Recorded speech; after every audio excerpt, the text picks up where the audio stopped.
नमस्कार दोस्तों, स्वागत है आप सभी का हमारे इस YouTube प्लेटफॉर्म पे। और आज हम लोग how free is the press नामक चैप्टर के समरी को कवर करने जा रहे हैं। तो आइए बारीकी से पढ़ते हैं और देखते हैं इसमें क्या दिया गया है। ठीक है, तो हमारा पहला सेंटेंस है, how free is the press is an essay written by Dorothy L Sayers. तो सबसे पहली बात यहाँ पे दिया गया है, how free is the press नामक जो चैप्टर है वो लिखा गया है डॉर्थी ले सेयर्स के द्वारा, तो जो कि क्या है, खुद में एक ऐसे है, लेख है। ठीक है, आगे she was ACS play writer and writer of detective fiction educated at Oxford. ठीक है, अगर इनके प्रोफेशन की हम बात करें तो ये एक निबंधकार थी, ड्रामेकार भी थी, और जो मनगढ़ंत कहानियां होती है उनके भी ये राइटर थे। मतलब कभी कभी ये इस तरह की कहानियां भी लिखते थे। ठीक, जैसे हम क्या बोलते हैं अंग्रेजी में, जैसे हम लोग अंग्रेजी में बोलते हैं फिक्शन स्टोरीज। ठीक है, और इनकी जो पढ़ाई लिखाई हुई थी वो ऑक्सफोर्ड में हुई थी। राइट, अगला सेंटेंस हमारे पास, she expresses her strong idea against the misuse of press. वो यहाँ पे एक्सप्रेस करती है, यानी कि व्यक्त करती है अपने स्ट्रॉन्ग आइडिया को, अपने मजबूत विचारों को, किसके खिलाफ? प्रेस जो पत्रकारिता होती है उसका जो मिसयूज हो रहा है, ठीक है ना, उसके खिलाफ ये अपने अपने ठोस जो विचार है उसको व्यक्त करती है। ठीक है, she wants that the freedom of press should be handled properly with an intention of the welfare of humanity. ठीक है, वो चाहती है, सी वॉन्ट्स का मतलब क्या हो जाएगा, वो चाहती है कि फ्रीडम ऑफ प्रेस जो है उसे हैंडल होना चाहिए प्रॉपरली, ठीक तरीके से, किसके लिए? With an intention of the welfare of humanity. तो मानवता के कल्याण के लिए जितने भी कदम हो सकते हैं, एक गवर्नमेंट के थ्रू या एक पार्टी के थ्रू या एक प्रेस के थ्रू, बेसिकली यहाँ पर प्रेस की बात की जा रही है तो प्रेस की हम लोग बात करेंगे। ठीक है, तो यहाँ बताया गया, वो कहना चाहती है कि प्रेस का जो फ्रीडम है ना उसे एक प्रॉपरली ढंग से हैंडल करना चाहिए, और उसका जो इंटेंशन होगा ना वो किसके लिए होगा? तो मानवता के भलाई के लिए होना चाहिए, किसी भी देश में हो। ठीक है, आगे है, she says freedom of press is necessary for freedom of people. ठीक है, वो कहती है कि फ्रीडम ऑफ प्रेस जो होता है, यानी प्रेस की जो आज़ादी होती है वो जरूरी होता है फॉर फ्रीडम ऑफ पीपल, यानी कि लोगों की आज़ादी के लिए एक प्रेस की आज़ादी होना भी क्या होता है? आवश्यक होता है। बट लेकिन at war time such freedom is restricted. लेकिन क्या होता है, एक वॉर टाइम पे, एक युद्ध के समय क्या होता है, इस तरह की आज़ादी को रिस्ट्रिक्ट कर दिया जाता है। ठीक है, यानी कि बाधित कर दिया जाता है इस तरह की आज़ादियों को। ठीक है, आगे दिया गया है, हाउएवर जो भी हो after the war it must be removed. लेकिन वॉर के बाद क्या होना चाहिए? जिस तरह की पहले आज़ादी आज़ादी थी उसी तरह से फिर हमको उसको रिमूव भी कर देना चाहिए। ठीक है ना, उस रिस्ट्रिक्शन को।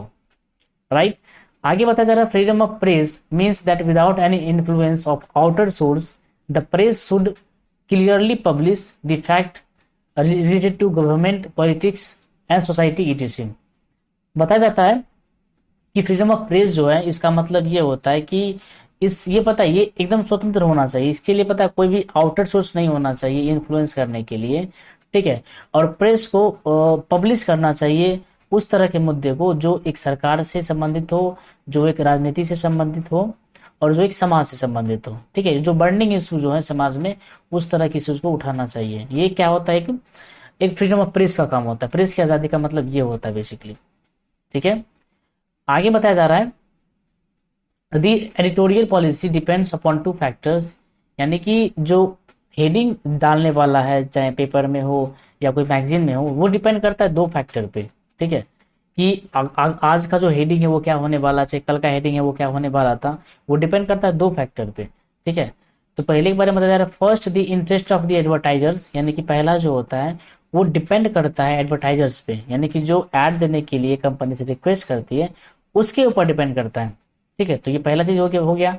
सेकेंड चीज क्या है, second the wealth of the owner of the press. यानी कि सेकेंड चीज क्या है कि जो कंपनी का मालिक है ना वो उस पर भी कभी कभी डिपेंड करता है कि एडिटोरियल पॉलिसी कैसी होनी चाहिए। ठीक है, they don't write against their advertisers. ठीक है, अब इनके बारे में बताया जा रहा है कि जो कंपनी वाले होते हैं, चाहे कोई भी न्यूज कंपनी वाले होते हैं, वो अपने एडवर्टाइजर्स के बारे में कभी भी गलत नहीं छापते हैं। ठीक है, they often come under the influence of the honours life and surroundings. ठीक है, वो हमेशा क्या होता है, वो अक्सर जो होते हैं वो ऑनर्स के लाइफ, ऑनर्स का जो लाइफ होता है उससे, और उसके जो आसपास के जो लोग रहते हैं, उससे जो संबंधित लोग होते हैं उसके बारे में नहीं लिख करके उसके अंदर में काम करते हैं बेसिकली। ठीक है, आगे बताया जा रहा है the press believes that the public have no wit of their own distinguish is right और रॉन्ग।